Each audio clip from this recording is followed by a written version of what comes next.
story tonight, measles is back. One child is dead in Texas as an outbreak of the measles continues to spread across the country. And it's the first death from measles in 10 years since 2015. News 8's Bob Wilson has more on what you need to know about the spread and vaccine options here in Connecticut. Numbers of this latest outbreak show that ages 17 and under, they're the hardest hit. About 100 out of the 140 fall into that age category. And doctors here at Connecticut Children's say the younger you are, the harder it hits.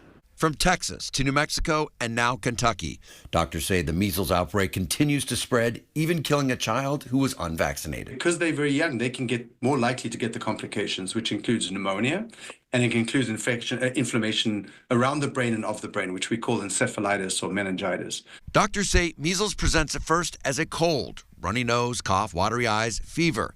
But then you start to see a rash, usually on the face and neck area first, and it spreads downward.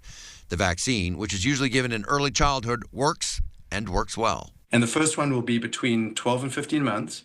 And the second one is recommended between 4 and 6 years. If you haven't had it when you're younger, at any point in time, you can get those catch-up vaccines, we call them. Measles is one of the most contagious infectious diseases that we work with. Doctors say measles is carried in a tiny droplet, and it can stay airborne for up to 2 hours.